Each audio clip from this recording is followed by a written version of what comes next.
સુરતની અંદર બે જ શિક્ષકો આવા મળ્યા છે. એનો મિનિંગ એવો નથી કે દરેક શિક્ષકો આવા છે. આ શિક્ષકને મેં અત્યારે જ સુરતના સંજય જે શિક્ષક છે, દુબઈ બિઝનેસ કરતો હતો અને અહીંયા શાળા રેડી રહેતી હતી.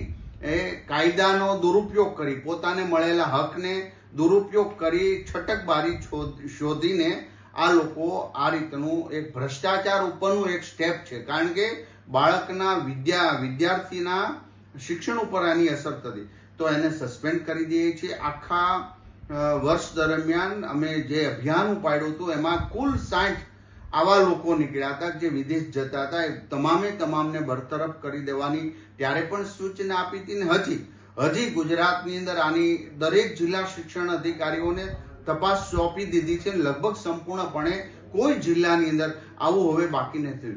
ત્યારે જ્યારે ઘણીવાર એક શિક્ષક ભૂલ કરે તો હજારો શિક્ષકો પર એની અસર નહીં થવી જોઈએ. કારણ કે નાના ગામોમાં આ ગુરુજનો ખૂબ સારી મહેનત કરી રહ્યા છે.